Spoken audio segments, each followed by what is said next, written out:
자, 오늘 말씀 함께 보겠습니다. 여러분 심리학 용어 중에 PTG라는 말을 들어보셨습니까? PTG. PTG를 맞추는 사람에게 제가 커피를 사겠습니다. PTG. 못 맞출 줄 알고 내는 문제인가요?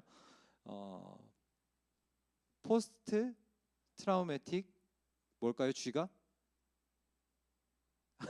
표정들이 왜 그래요? 그로스입니다. 외상 후 성장이라는 단어 용어입니다. PTSD와 반대되는 말이죠. 외상 후 성장이라는 말이 있습니다. 심리학에서는 큰 고통이나 역경을 겪은 후에 더욱 성숙해지고 더욱 강해지는 현상을 PTG라고 합니다. 마치 다이아몬드가 엄청난 압력을 견디고 더욱 견고해지고 아름다워지는 것처럼 말이죠. 그리고 PTG를 겪은 사람들에게 나타나는 몇 가지 공통점들이 있다고 합니다. 첫 번째로 자기 인식의 변화를 경험한다고 합니다. 역경을 겪으면서 내가 이런 일을 왜 겪게 됐는지, 그리고 내가 이런 고통을 겪을 때 나는 어떤 반응을 하게 되는지를 깨닫게 되면서 자기가 지금까지 인식했던 자신에 대해서 다시 새롭게 인식하게 된다는 것이죠. 그리고 또 생각보다 이 역경들을 잘 견디고 버티고 있는 자신을 발견하면서 내면의 강인함을 깨닫게 되고 자존감도 올라간다고 합니다. 그리고 두 번째 변화는 연속선상에 있는 건데요. 대인관계의 변화가 온다고 합니다. 어떤 일에 대해서 고생을 해본 사람들은 그 다른 어려움을 겪는 사람들에 대한 공감도도 다르게 나타나게 됩니다. 그래서 자연스럽게 공감 능력과 또 친밀감이 향상된다고 합니다. 그리고 세 번째로는 또 삶의 가치관이 변한다고 합니다. 왜냐하면 지금까지 중요하다고 생각했던 많은 것들이 인생의 어떤 큰 고통과 역경을 겪음으로써 그것보다 더 중요한 것들이 있구나를 다시 생각하게 되므로 가치관의 변화가 생긴다라는 것이죠. 그렇게 삶의 의미와 목적을 더욱 깊이 생각하게 된다는 겁니다. 그리고 마지막으로 또 보여지는 현상이 있는데 새로운 가능성을 발견하게 된다는 겁니다. 고난을 극복하는 과정 가운데에서 예전에는 미처 몰랐던, 이 고통을 겪기 전에는 몰랐던 새로운 능력과 재능이 나 자신에게 있음을 발견하게 되고 이제 앞으로 새로운 삶에 대한 가능성을 탐색하게 된다라는 것이죠. 어쩌면 우리가 오늘 함께 볼 설교의 제목이 뭡니까? 샬롬 공동체를 세우다 부활입니다. 부활. 어쩌면 부활의 증인되었던 이 예수님의 제자들, 그리고 이후에 이 복음을 전하고 교회를 세워가기 위해 고군분투했던 이 사람들은, 신앙의 선배들은 어쩌면 이 PTG의 극적인 예라고 할 수 있을 것 같습니다. 왜냐하면 그들이 겪었던 일들을 한번 생각해 보시면 될 것 같습니다. 박해와 조롱, 또 억압과 압제로 극심한 고통을 겪던 이들이었습니다. 그러나 박해가 더해질수록 그들의 하늘나라를 향한 소망은 더욱 강해졌습니다. 물론 이들이 처음부터 이랬던 것은 아니라는 것을 이미 여러분들은 다 잘 아실 겁니다. 예수님께서 처음에 병사들에게 잡혀서 끌려가실 때 예수님을 따르던 많은 사람들이 이미 다 흩어지고 사라졌죠. 그리고 마지막에 예수님께서 십자가에 못 박히실 때 그나마 남아있던 추종자들까지 예수님을 부인했고 어떤 이들은 예수님을 욕하면서 떠나갔죠. 자취를 감췄습니다. 그런데 그런 외상, 심각한 외상이죠. 자신들이 존경할 뿐만 아니라 신이라고 생각하고 하나님의 아들이고 메시아라고 생각했던 그 사람이, 존재가 십자가에서 무기력하게 죽어가는 모습을 보는 것이 얼마나 큰 외상이었겠습니까? 그런 외상을 겪고 모두 흩어져 버렸던 것이죠. 그런데 그들이 어느 순간 갑자기 극적인 변화를 경험하게 됩니다. 극적인 변화의 삶을 살아가게 된 것이죠. 우리가 사도행전에서 살펴볼 수 있듯이 어떻게 이들이 이 어려운 일들, 박해와 조롱과 압제와 억압 속에서도 그 예수님을 복음을 전할 수 있는 자들로 변화될 수 있냐는 것입니다. 생각을 한번 해보면 한두 사람 정도는 그 중에 한두 사람 정도는 그렇게 됐어도 예수님을 배신하지 않고 복음을 전할 수 있었겠죠.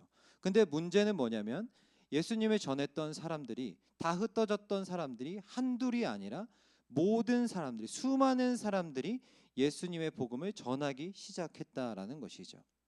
그럼 어떻게 이런 외상후 성장을 이뤄낼 수 있었던 것일까요? 어떤 것이 이들의 동력이 돼서 이들의 삶이 180도 변화돼서 복음을 전할 수 있게 된 것입니까? 그것은 바로 예수님의 부활이었다라는 것이죠. 그래서 부활이 소망이라고 우리가 말하는 겁니다.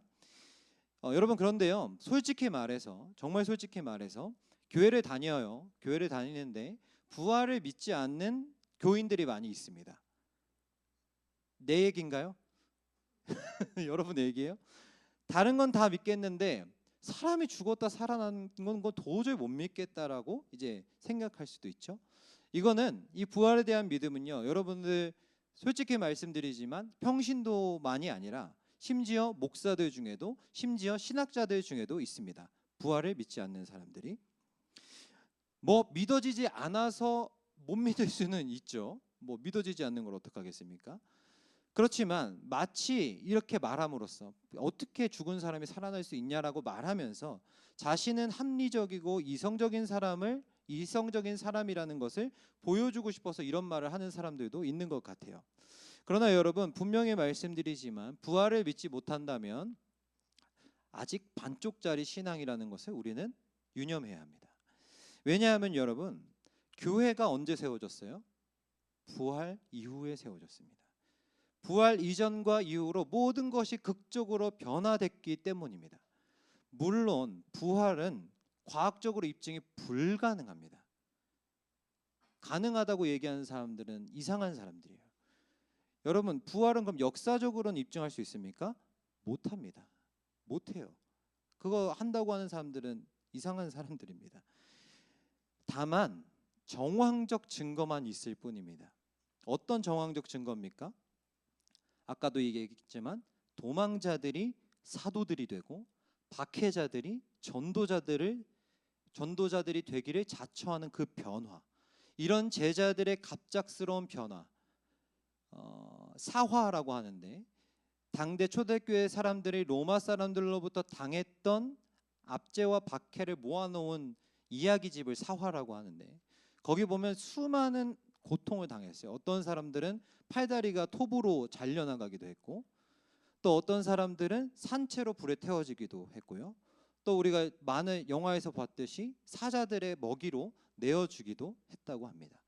그런데 그들이 그런 박해 속에서도 믿음을 포기하지 않고 예수님에 대한 믿음을 지킬 수 있었던 그 이유가 무엇인가라고 생각했을 때, 과연 그게 무엇 때문에 그들이 그 죽음까지도, 고통까지도 그들의 믿음을 꺾지 못했을까 생각해 본다면, 그들이 다시 사신 예수님을 실제로 보았든지 아니면 예수님의 음성을 들었든지, 또는 누군가처럼 환상으로 보았든지, 어떤 방식으로든 부활하신 예수님을 보지 않았더라면 그들의 갑작스러운 변화를 설명할 길이 없다라는 것이죠. 그래서 예수님의 부활은요, 단순히 한 인간의 멈췄던 심장이 다시 뛰기 시작한 물리적 사건이 아니라, 부활을 통해 수많은 사람들이 이전과 전혀 다른 새로운 삶을 살아갈 수 있도록 한 강력한 사건이다라는 것이죠. 그래서 어떤 신학자는 이 부활 사건을 새 창조 사건이라고 말하기도 합니다. 그렇기에 고린도후서 13장 4절의 말씀처럼 부활을 하나님의 능력이라고 말하는 겁니다. 그리고 샬롬 공동체를 세워 나가기 위해 가장 필요한 것이 바로 부활의 능력이라는 것이죠. 사랑하는 여러분, 여기 몇 분 안 계시지만 여러분들 예수님의 부활을 믿으십니까? 감사합니다. 하나님께 감사하네요. 부활은요, 여러분, 믿음의 영역입니다. 믿음의 영역이요. 신앙의 영역이라고요. 안 믿어질 수 있어요. 그걸 가지고 자책하지 마세요. 이해되지 않을 수 있어요. 그걸로 자신을 너무 얽매이지 마세요. 하나님의 때에 하나님께서 주시는 새 영으로 자연스럽게 믿게 될 줄로 저는 믿습니다. 여러분, 그걸로 자신을 정죄하지 마세요. 오늘 이 말씀을 통해 아직 부활이 믿어지지 않는 분들이 계시다면, 이 주시는 말씀을 통해 예수님의 부활이 우리에게 믿어지는 역사가 오늘 이 시간 일어나기를 소망합니다. 그리고 그 부활의 능력으로 우리에게 주어진 삶을 살아가게 되는 복된 청년들 되시기를 바랍니다. 그럼 이제 그 부활의 능력이 오늘을 살아가는 우리들에게 어떤 변화를 줄 수 있는가를 살펴봐야겠죠. 우리가 오늘 본문을 통해서 계속 살펴보기를 원합니다. 오늘 첫 번째 본문인 에스겔의 말씀을 다시 한번 볼까요? 에스겔 말씀 한번 띄워주시고 26절 27절 말씀을 다시 한번 읽어보겠습니다. 시작.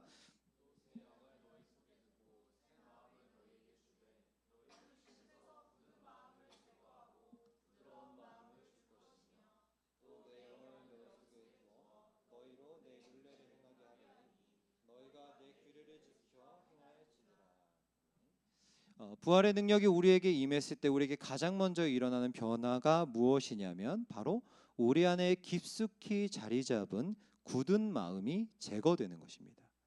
여기서 굳은이라는 히브리어는 에벤이라고 하는데요. 이거는 돌을 의미해요. 돌.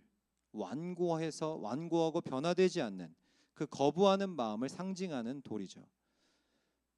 저와 여러분들의 마음 가운데 이 돌들이 크고 작은 돌들이 하나씩 다 있을 줄 압니다.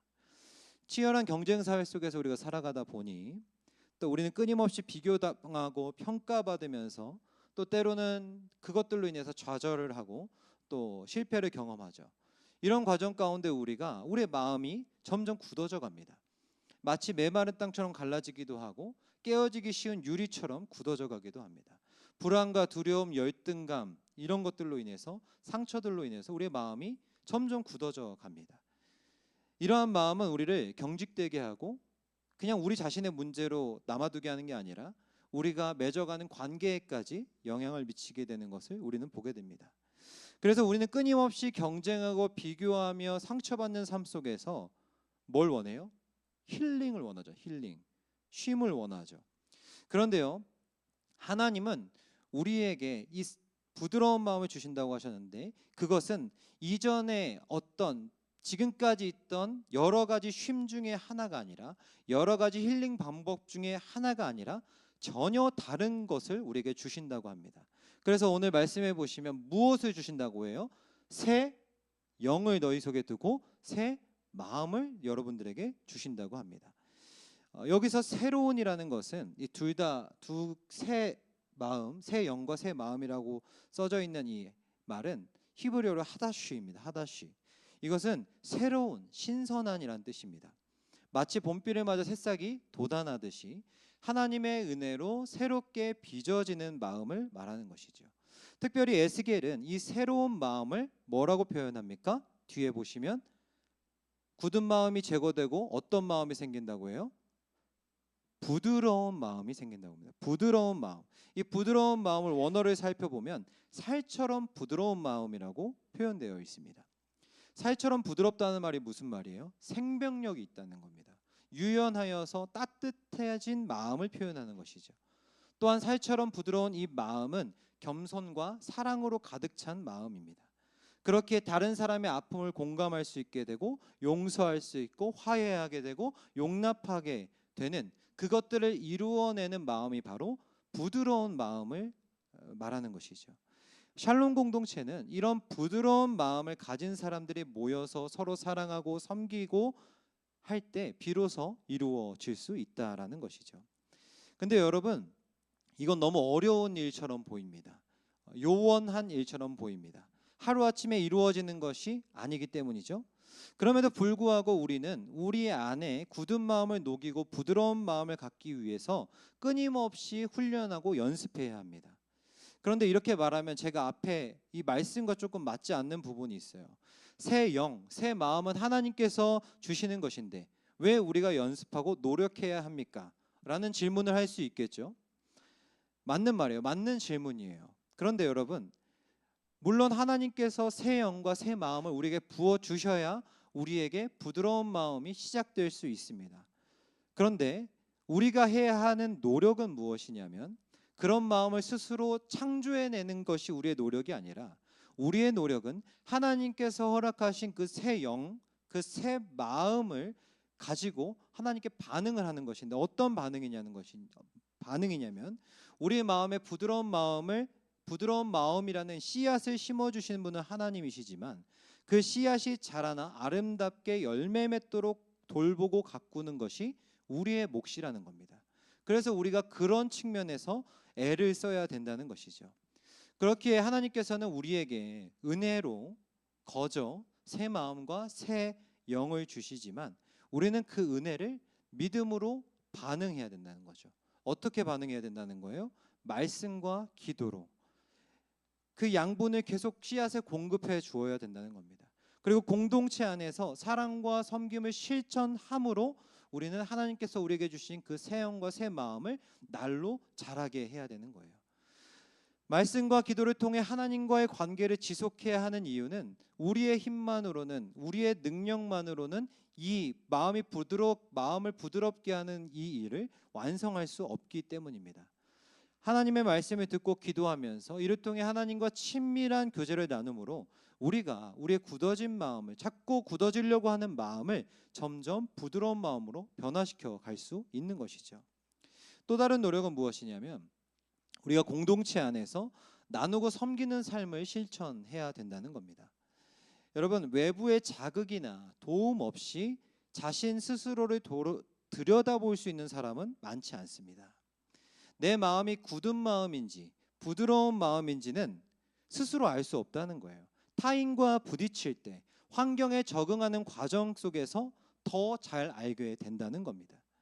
그래서 우리의 신앙 상태를 잘 파악하려면, 하나님의 뜻을 더 깊고 넓게 알아가려면 우리에게 신앙 공동체가 필요한 것입니다. 지금 이 공동체 말이죠. 뿐만 아니라 우리는 이 공동체 속에서 하나님께서 가르쳐 주신, 행하라고 하신 그 뜻을 이룰 수 있는 기회를 갖게 되는 것이죠. 타인의 아픔에 공감하고 함께 기뻐하고 서로의 부족함을 채워줄 수 있는 기회가 이 신앙 공동체 안에 있다라는 것입니다. 그렇게 우리는 하나님께서 주신 새 영과 새 마음을 가지고 부활의 능력으로 굳어진 마음을 살과 같이 부드럽게 하고 오늘보다 내일 더 예수님을 닮아가는 삶으로 나아갈 수 있는 것이죠.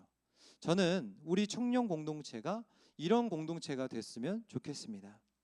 우리 청년 공동체가요, 정말 무한 경쟁 사회 속에서 정말 지친 마음, 다친 마음들이 위로받고 격려받고 함께 치유되어지고 성장을 경험할 수 있는 그런 공동체가 되기를 소망합니다.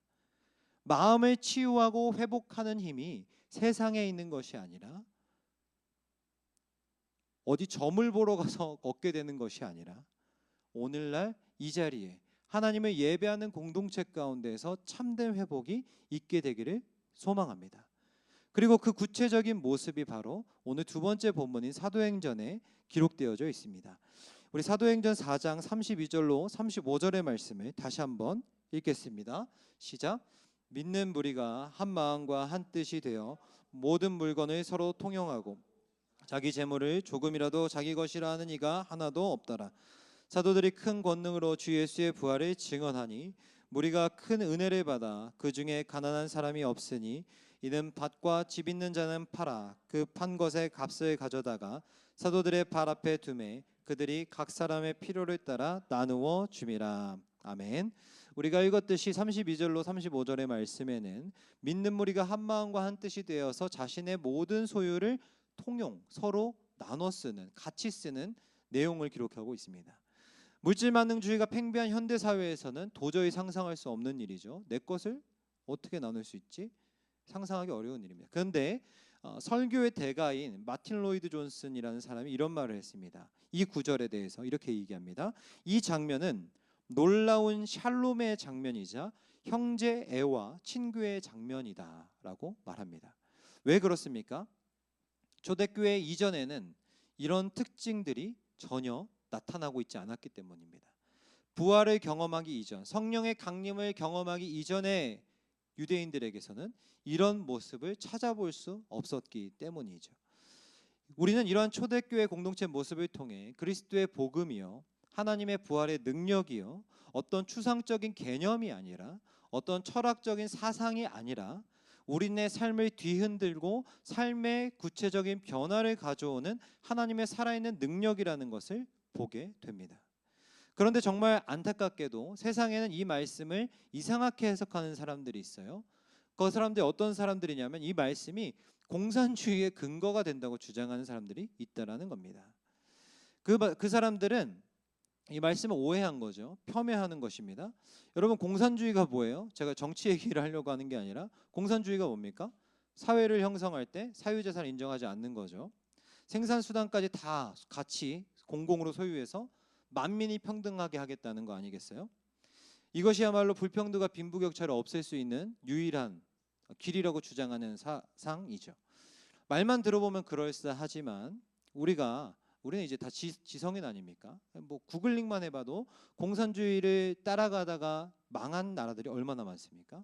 소비에트 연방도 망했고 우리가 가장 가까운 북한도 기득권들의 폭정으로 국민들의 삶은 그냥 날로 비참해지고 있습니다. 이것이 사람이 주장하고 만든 공산주의입니다. 하나님 나라의 초대교회 공동체의 모습과는 전혀 다른 거죠. 공산주의는 평등을 강요했어요.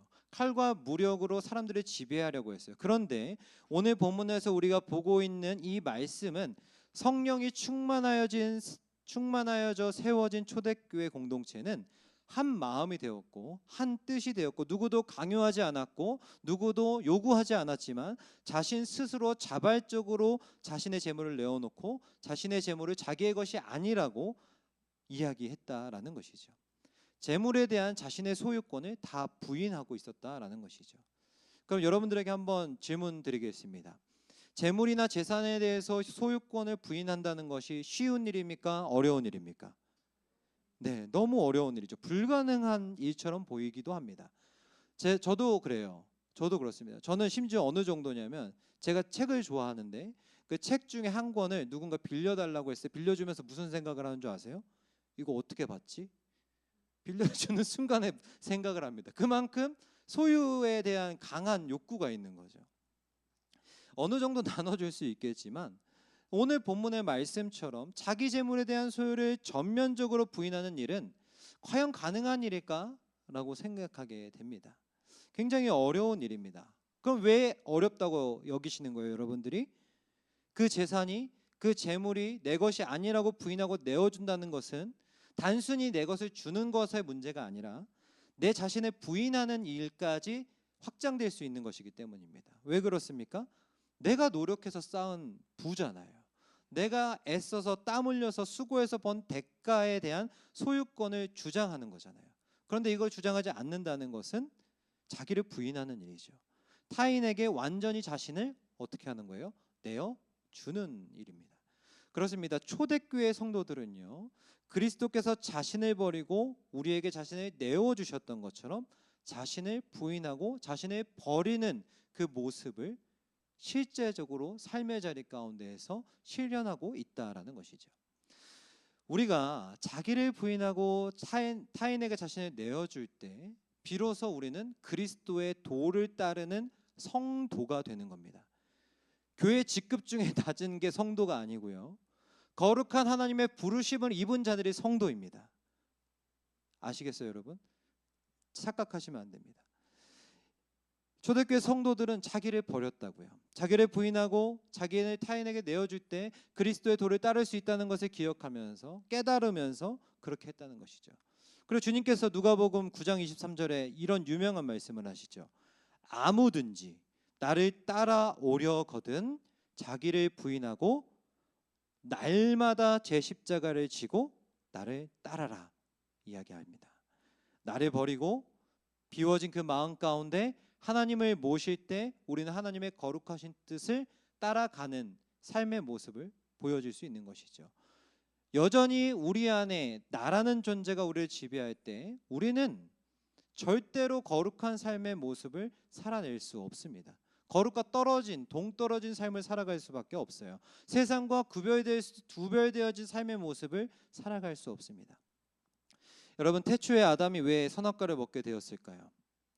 눈이 밝아져서 선악을 알고 하나님과 같은 자리, 이 땅에 창조주시고 주인이신 하나님의 자리에 앉고 싶었던 욕망이 그들 안에 있었던 것이죠. 선악을 판단하시는 분이 유일한 재판장이 하나님이신데 그 재판장의 자리에 아담이 앉고 싶어 했다는 겁니다. 단순히 그 사과가 먹고 싶었던 게 아니라 하나님을 주인으로 섬기고 살아가는 삶을 끝내버리고 자신이 삶의 주인이 되어 살겠다는 욕망이, 교만함이 그 선악과를 먹게 했다는 것이죠. 그리고 이 아담의 행위는요, 여러분 아담 탓할 것 없어요. 이 아담의 행위는 결국 온 인류가 갖고 있는 교만함과 악함과 자기 의에 대한 그 죄를 대표로 상징하는 것입니다. 그렇습니다. 이는 결코 아담의 문제만이 아니라는 것이죠. 오늘날에도 대부분의 사람들이요, 자기의 기준으로 모든 것을 판단해 버립니다. 자기의 기준으로 법이나 윤리나 도덕보다 더 많은 상황을 판단하고 정죄를 합니다. 여러분 뉴스에 달리는 댓글 한번 보세요. 세상이 얼마나 자신의 잣대들로 세상과 타인을 평가하고 모든 것을 자기 위주로 해석하는지 여러분들 한번 보십시오. 그렇기 때문에 우리가 살아가는 이 세상은 시기와 질투, 악의와 원한, 증오로 가득할 수밖에 없는 것입니다. 이 땅이 온전히 회복될 수 있는 방법은, 샬롬 공동체로 세워질 수 있는 방법은 하나밖에 없어요. 복음을 듣고 회개하는 것입니다. 어떤 것을 회개해야 된다는 거예요? 내가 주인이 되었던 삶, 돈이 주인이 되었던 삶, 명예가 주인이 되었던 삶, 그리고 건강이 주인이 되었던 삶, 권력이 주인이 됐던 삶을 모두 청산하고 우리 죄를 위하여 자기를 부인하고 자기 자신의 십자가 위에 자기 자신을 내어주신 예수님을 우리의 주인으로 모실 때, 이 회개가 이루어질 때 우리는 진정한 회개를 이룰 수 있고 샬롬 공동체를 이룰 수 있다는 작은 소망의 빛을 보게 되는 것입니다. 우리를 선하고 의로운 길, 복되고 참 평안이 있는 길로 인도하시는 예수님을 인생의 주인으로 삼고 섬기는 것이죠. 나는 죽고 예수로 사는 삶, 이전의 삶은 죽고 하나님이 주시는 새 영과 새 마음, 그것으로 사는 삶이 바로 부활의 능력을 영위하는 삶입니다. 초대교회 공동체원들이 전에는요, 삶의 여유가 없고 힘겨워서 자기만 생각하고 타인을 위해 사는 삶이 무의미하다고 미련한 것이라고 여기며 살았을지 모르겠어요. 또 어떤 이들은 모든 관심과 또 모든 것들이, 모든 시선이 전부 자신을 향해 있었고 자기 자랑만 일삼으며 살아왔을지 모르겠습니다. 그러나 성령께서 그들에게 새 영을 주시고 새 마음을 부어주셨을 때 에스겔의 말씀처럼 돌 같은 그들의 마음이 어떻게 됐다는 거예요? 부드러워졌다. 그들에게 주님의 마음이 부어지자 사람이 의롭게 여기는 일이 아니라 하나님이 의롭게 여기시는 일들을 행하게 되었다는 것입니다. 이제 그들의 관심은 자신에게 있지 않았습니다. 그들의 초점은 자신에게 있지 않았습니다. 하나님께 있기 시작했습니다. 그들은 이제 땅의 것에 더 이상 연연하지 않았습니다. 그들은 하늘의 맛을 맛보았기 때문에, 새 영과 새 마음을 맛보았기 때문에 그들의 관심은 더 이상 땅에 있지 않았다는 것이죠. 초대교회 성도들은 앞으로 얻을 영광, 그리고 주님의 성령을 통해서 예비하신 영광을 주목하게 된 것이죠. 이것이 부활을 경험하고 믿은 이들이 겪게 된 변화였다. 삶이 완전히 변화됐죠. 초대교회 성도들의 삶의 주인이 자신에서 뭘로 바뀌어진 거예요? 예수 그리스도로 바뀌어진 겁니다. 하나님의 뜻을 깨닫는 놀라운 지각과 타인을 향한 관용과 가난한 자와 결핍된 자들을 돕고자 하는 열망이 그들 안에서 불리듯 그들의 살과 같이 부드러워진 마음 가운데 발생하게 됐다라는 것입니다. 여러분, 그들은 말과 혀로만 사랑하지 않았습니다. 밭과 집이 있는 사람들은 그 판돈을 필요한 사람들에게 나눠주었고 자기를 부인하고 자기를 내어주었습니다. 자기 포기와 자기 희생이 있었습니다. 예수께서 공생의 기간 동안 보여주신 그 사랑을 하늘에서 부어진 새 영과 새 마음으로 깨닫게 되었다는 것이죠. 그리고 마침내 초대교회는 하나님께서 진정으로 원하시는 공동체로, 샬롬 공동체로, 사랑과 화평이 있는 샬롬 공동체로 세워진 것입니다. 정말 하나님께서 원하시고 세우시려고 했던 교회로 세워져 가고 있는 것이죠. 저는 오늘도 살아 역사하시는 성령께서 저와 여러분들에게도 초대교회에 임하셨던 것처럼 간절히 임하게 되길 원합니다. 새 영과 새 마음을 부어주시기를 원합니다. 그리하여 우리가 예수와 함께 죽고 예수와 함께 산 자로 부활의 인생을 살아가게 되기를 소망합니다. 갈라디아 2장 20절의 말씀처럼 내가 그리스도와 함께 십자가에 못 박혔나니 그런즉 이제는 내가 사는 것이 아니요 내 안에 오직 그리스도께서 사시는 것이라 라는 이 말씀을 우리가 믿음으로 받고 우리가 어디에 가든지 어느 곳에 서 있든지 예수님의 마음으로 예수님을 믿는 사람답게 사는 인생, 그렇게 부활의 능력을 우리의 삶의 자리 가운데서 펼치며 살아가는 하나님의 자녀들 되기를 바랍니다. 그리하여 오늘도 부활의 능력으로 내가 서 있는 가정과 직장과 학교와 또 신앙 공동체가 하나님의 샬롬으로 충만하게 되는 그런 인생들을 살아가시기를 주님의 이름으로 축복합니다.